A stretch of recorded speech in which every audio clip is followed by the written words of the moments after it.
पहले हमने देखा बाकी आना किससे हार चुका है। जब इस बात का पता टोकुगावा को चलता है, जिसे बाकी की काबिलियत में सबसे ज्यादा भरोसा था, वो रोने पे मजबूर हो जाता है। तभी वहाँ डोरेन आ जाता है, जिसने वहाँ के गार्ड्स को पहले ही मार डाला और अब वो पेट्रोल की मदद से वहाँ आग लगाने वाला था। लेकिन तभी वहाँ कात्सुमी आके उस पर अटैक कर देता है, जो कि वहाँ अपना बदला लेने आया था। वो किक मार के पेट्रोल की बाल्टी डोरेन पे गिरा देता है और फिर उस पे आग लगा देता है। डोपो कात्सुमी के इस काम की तारीफ करता है, पर वो उसे सलाह देता है कि लड़ाई के दौरान उसे हथियारों के बजाय अपने हाथों का यूज करना चाहिए, क्योंकि अगर वो हथियारों का यूज करेंगे तो वो अपनी डिग्निटी खो देंगे। इसके बाद डोरेन को होश आता है और वो डोपो से लड़ने जाता है, लेकिन काटो जो उसका मेंटर था वहाँ आके उसे रोकता है। पहले वो डोरेन को जमीन पर गिराता है और फिर वो उसका कान काट देता है, पर डोपो को ये तरीका पसंद नहीं आता। अब जब वो बात कर रहे होते हैं, डोरेन अपनी मेटल से भी ज्यादा मजबूत तार निकाल कर कात्सुमी और काटो को जकड़ लेता है, लेकिन डोपो उसे एक ही झटके में काट डालता है। उसे महसूस होता है कि उसके पास जीतने का कोई मौका नहीं है। डोरेन अपने मुंह से ग्रेनेड निकालकर वहाँ सब कुछ उड़ा देता है और बच निकलने में कामयाब होता है। काटो डोरेन का पूरा टाइम पीछा करते हुए उसके हाइड आउट में पहुंचता है। लड़ने से पहले डोरेन टूटी हुई बोतलों को अपनी मुट्ठी के चारों ओर ढक लेता है। इसके बाद भी काटो उस पर अटैक करता है और वो रहम की भीख मांगने लगता है, पर आखिर में पता चलता है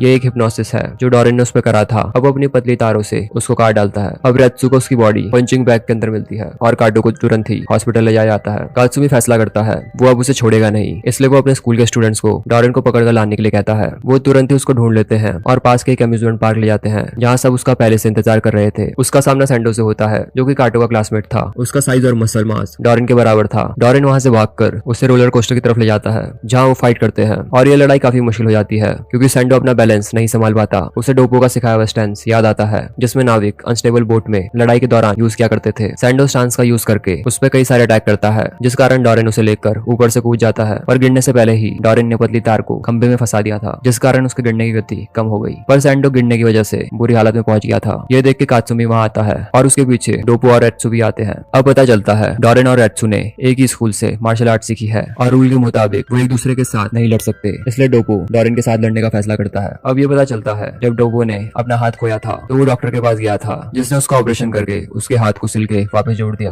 अब दोनों लड़ना शुरू करते हैं। डोपो इतना ताकतवर हो गया था जिस वजह से डोरेन उस पे हिप्नोसिस यूज करता है। हालांकि हिप्नोसिस में होने के बावजूद भी वो उसके अटैक को ब्लॉक कर पा रहा था और ये सब उसके बैटल एक्सपीरियंस का नतीजा था। इसलिए भ्रम में भी वो डोरेन के अटैक को इमेजिन कर पा रहा था। वो उससे इतना मारता है कि वो डर महसूस करने लगा था। वहीं काटो व्हीलचेयर में वहां पहुंचता है। वो खड़ा होकर इस फाइट को एक झटके में ही खत्म करता है। अब हॉस्पिटल में डॉक्टर को ये पता चलता है डोरेन की कलाई में एक छोटा सा बॉम्ब अटैच है, जिसे हिट करने पर बड़ा धमाका हो सकता है। अब डोपो जब घर पहुंचता है तो देखता है वहाँ सब तहस नहस हो रखा है और उसी समय डोरेन की कलाई डोपो के चेहरे को हिट करते हुए विस्फोट होती है और धमाके के कारण उसके चेहरे को बुरी तरह नुकसान पहुंचता है। अब रास्ते में उसका सामना रेत्सु से होता है, जो एक जोरदार पंच मार के डोरेन को हार का स्वाद चखा देता है। इसके बाद बहुत सारे पुलिस गार्ड्स रेत्सु के साथ डोरेन को हॉस्पिटल ले जा रहे होते हैं, पर अब उस पे निगरानी रखने के लिए किसी की जरूरत नहीं थी, क्योंकि उस जोरदार पंच की वजह से उसका दिमाग पूरी तरह हिल गया था और वो बच्चों की तरह बर्ताव करने लगा था और बार बार कैंडी की मांग कर रहा था। वहीं सिकोर्स्की काजुई के रूम में घुसकर उसे ये वादा करता है अगर वो चिल्लाएगी नहीं तो वो उसकी मॉम को कोई नुकसान नहीं पहुंचाएगा, पर वो मदद के लिए बाकी का नाम चिल्लाती है और उसी समय बाकी वहां आकर सिकोर्स्की को लिमिट क्रॉस करने के लिए सबक सिखाता है। वो उसे पकड़कर सड़क के बाहर फेंक देता है, पर जब वो वहां जाता है तो सिकोर्स्की वहां नहीं होता और पता चलता है वो बचकर निकल गया है और उसने काजुई को किडनैप कर लिया है। इधर जापानीज गवर्नमेंट एक मीटिंग रखती है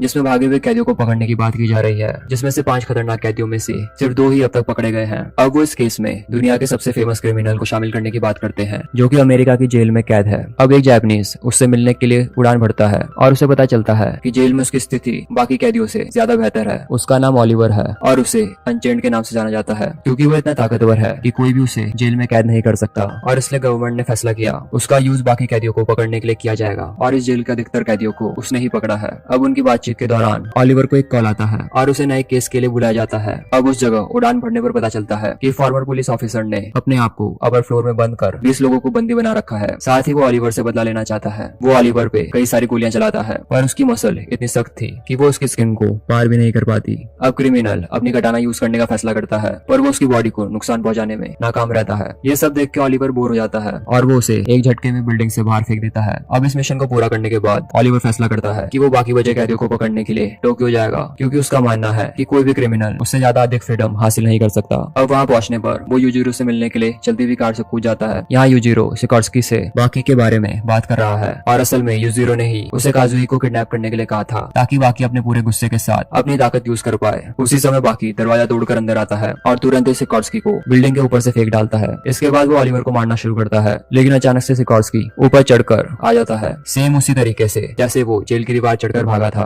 वो टूटे हुए ग्लास के टुकड़ों को बाकी की तरफ फेंकता है और एक जोरदार के दोनों पैरों से उसको मारता है। लेकिन उनकी लड़ाई के बीच पुलिस आ जाती है, जिस कारण सिकॉर्स्की खिड़की से कूदकर वहाँ से भाग जाता है। अभी बाकी का बदला पूरा नहीं हुआ था। वो उसका पीछा करते हुए उसके हाइड आउट में लड़ने पहुंच जाता है। बाकी उसके दोनों टांगों के बीच किक मार के उसे दर्द का एहसास करवाता है और आखिर में उसे हरा देता है। ऑलिवर वहाँ आके तालियां बजाता है और बताता है उसका मिशन उस कैदी को पकड़ना है। ये सुन सिकॉर्स्की तुरंत उठकर लड़ने के लिए तैयार होता है। ऑलिवर एक पंच में ही झटके से उसे बिल्डिंग के बाहर पहुंचा देता है और नीचे खड़ी पुलिस उसे पकड़कर ले जाती है। अब जब ऑलिवर पुलिस स्टेशन में बाकी कैदियों की जानकारी पढ़ रहा था, तब डॉयल ऑफिसर का भेष बदलकर उसके सामने आता है और उस पर कई सारे अटैक करके चाकू घोंपता है। पर ऑलिवर की मसल इतनी मोटी थी कि वो चाकू से चीर नहीं पाता और ये देख डॉयल वहाँ से भाग निकलता है। वहीं कोशो, जो अब काफी ताकतवर बन गया है, अपनी टेक्निक की ट्रेनिंग कात्सुमी के स्टूडेंट पर करता है। वो कहता है कि उसकी अभी की फॉर्म इतनी ताकतवर है कि वो रेत्सु को भी हरा सकता है, इसलिए अब वो डॉयल का शिकार करना चाहता है। कात्सुमी के स्टूडेंट्स की मदद से वो उसके हाइड आउट का पता लगाते हैं। वहीं डॉयल अपने रूम में यूएस के नेवी कैप्टन गैरी स्ट्रेटॉम के साथ है और वो उसे बता रहा है कि उसके पास कोई लड़ने की काबिलियत नहीं है, इसलिए उसने अपने हर जॉइंट्स पे ब्लेड्स ऑपरेशन की मदद से लगवाई है। तभी कोशो अंदर आके उस पर अचानक से अटैक करता है। वो बार बार उसके गले में अटैक कर उसे जमीन में गिरा देता है।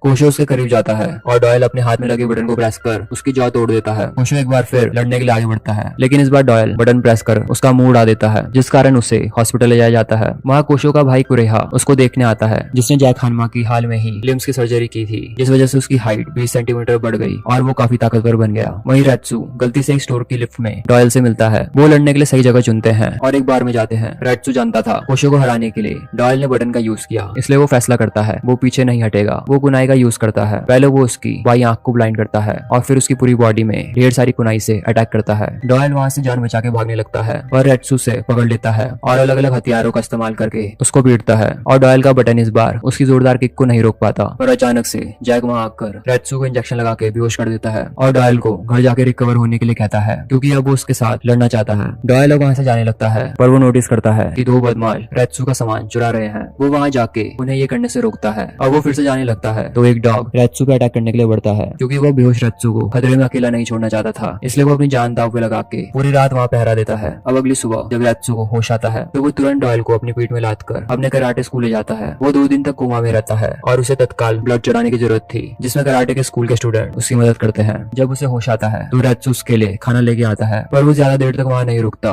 और कात्सुमी के पास जाता है, जो उस समय कराटे सिखा रहा था। डॉयल वहाँ सभी को उसकी जान बचाने के लिए शुक्रिया कहता है और फिर माफी मांगता है, क्योंकि उसके बावजूद वो अभी भी दुश्मन है। वो कहता है वो कराटे रूल के अनुसार कात्सुमी से लड़ेगा, पर इसके उलट वो फायर सूट पहनकर वहाँ आग लगा देता है। और जब वो वहाँ से जाने लगता है उससे रास्ते में डोगो मिलता है। दोनों एक खाली मैदान में जाते हैं जहाँ वो लड़ना शुरू करते हैं। डोगो की ताकत कहीं अधिक थी और डॉयल बुरी तरह हार जाता है। अब जब उसकी आंख खुलती है तो वो पाता है कि वो कराटे स्कूल में है, जिसकी आग को भी बुझाया गया था। कात्सुमी उसे लगातार मारने लगता है जब तक वो अपनी हार कबूल नहीं लेता, लेकिन डॉयल हार नहीं मानता, भले ही वो बार बार मार खाकर अपना होश खो देता है। और अंत में कात्सुमी अपना जोरदार पंच उसके चेहरे पे मारकर उसका मुंह तोड़ डालता है और वो अपना होश खो देता है। अब जब डॉयल जागता है तो एक स्टूडेंट बताता है कि कात्सुमी ने इस लड़ाई को न जारी रखने का फैसला करा है, इसलिए उसने खुद ही हार मान ली है। अब अगली सुबह कात्सुमी के दरवाजे के बाहर डॉयल है, जिसने अपनी हार स्वीकार कर ली है। इस दौरान बाकी और काजुई अपनी जवानी का भरपूर मजा ले रहे थे। वो दोनों अकेले में और समय बिताना चाहते थे, लेकिन यानागी आके उनका समय खराब करता है, क्योंकि उसे लड़ने का यही मौका सही लगा। काजुई लड़ाई में मदद करने का ऑफर करती है, पर बाकी को उसकी मदद की जरूरत महसूस नहीं होती, क्योंकि वो जानता था उसके पास अब प्रोटेक्ट करने के लिए लड़की है, जिस वजह से वो और भी ज्यादा ताकतवर हो गया है। यानागी उसे छू भी नहीं पाता, जिस वजह से वो अपना फाइटिंग स्टाइल बदलता है और अपने दोनों हाथों को हल्का कर लहराने लगता है और बाकी के पांव, हाथ और कंधे पे अटैक कर उसकी मसल फाड़ देता है। हालांकि पता चलता है यूजुरो ने उसे एक बार ये टेक्निक सिखाई थी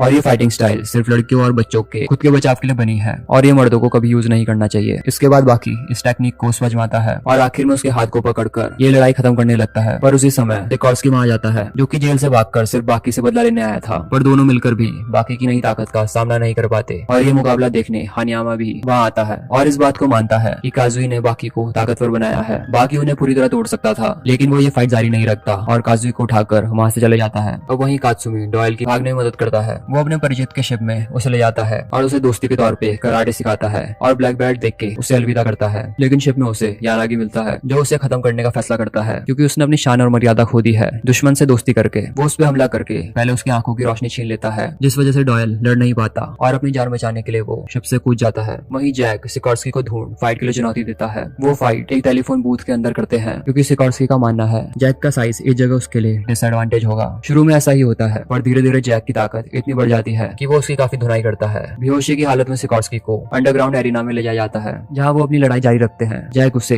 दीवार की तरफ पटक देता है और उसे एहसास होता है कि उसके जीतने का अब कोई मौका नहीं है। इसलिए सिकॉर्स्की एक नोकीली स्टिक का इस्तेमाल करने का फैसला करता है, पर जैक की बॉडी काफी मजबूत थी। फिर वो उसकी तरफ कील फेंकता है, पर जैक अपने दांतों से उसे पकड़ लेता है। अब इस लड़ाई से जैक बोर हो जाता है, इसलिए वो दूसरे फाइटर गाया को मैदान में भेजता है, जिसकी काबिलियत अपने सराउंडिंग की चीजों का इस्तेमाल करना थी। वो सैंड उठा के सिकॉर्स्की का अटैक करता है, जिसमें पुराने फाइटर्स के टूटे हुए दांत मौजूद थे। वो सैंड को हवा में फेंकता है और हर जगह धूल का बादल बन जाता है, जिस कारण सिकॉर्स्की उसे देख नहीं पाता और कई सारे अटैक खाता है। गाया फैसला करता है वो सिकॉर्स्की को हद से ज्यादा डर का एहसास कराएगा। वो उसको ब्लाइंड कर हर 10 सेकंड में एक जोरदार वार करता है। इस टॉर्चर को वो सहन नहीं कर पाता और उसे डर महसूस होने लगता है और आखिर में वो हार मानकर दया की भीख मांगता है। अब यानागी का सामना मोटोप से होता है, जो जियोजुत्सु का मास्टर है और 7 तरह के हथियार चलाने में माहिर। वो लड़ना शुरू करते हैं। मोटोप पहले उसके पाँव में शॉट घोंपता है, फिर उसके मुंह में बुरी तरह चोट पहुंचाता है और आखिर में वो उसके पॉइजनस हाथ को काट डालता है। वो यानागी से पूछता है क्या उसे अपनी हार स्वीकार है, और अचानक से वहाँ यूजुरो आके दखल देता है। वो मोटोप की शॉट को अपने एक हाथ से तोड़कर यानागी की तरफ झुककर कहता है वो ये लड़ाई हार चुका है। हालांकि यानागी इस बात को नहीं मानता। वो कहता है ये वो खुद लड़ाई से फैसला करेंगे कि कौन हारा है और कौन जीता है। और तभी वहाँ गोकी भी आ पहुंचता है। अब यानागी अपनी हार नहीं मानना चाहता था, इसलिए लड़ाई का रिजल्ट यूजुरो खुद घोषित करता है और यानागी को एक झटके में खत्म कर डालता है। वहीं एक माउंटेन में ओलिवर डॉयल को ढूंढ लेता है। वो उसकी आंख की तरफ देखता है और कहता है वो ब्लाइंड पॉइजन की वजह से हुआ है जो यानागी के हाथों में था, और इस बात की पुष्टि लैब में होती है कि ये पॉइजन सबसे खतरनाक है।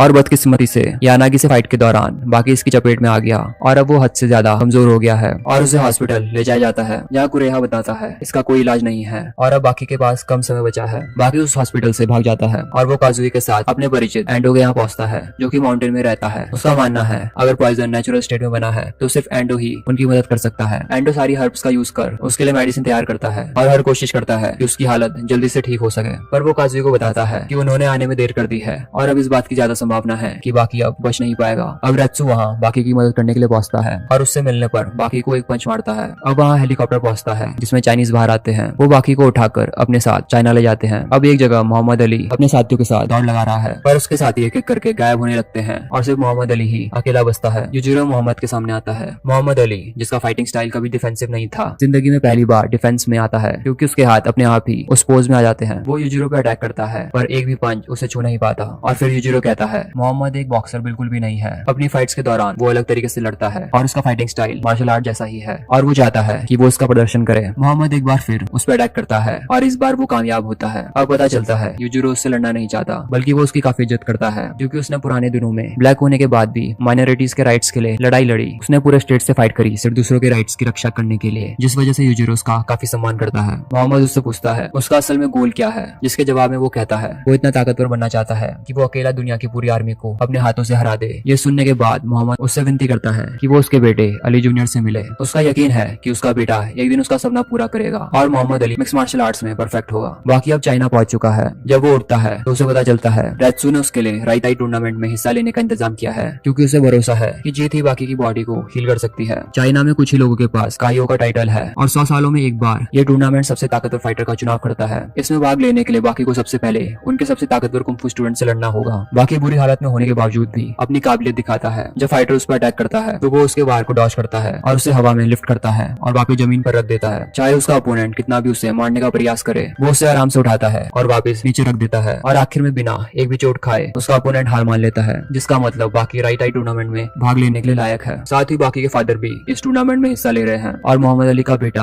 अली जूनियर भी बाकी से लड़ने के लिए तैयार है। इसके आगे की स्टोरी के लिए चैनल को सब्सक्राइब करें। Peace out.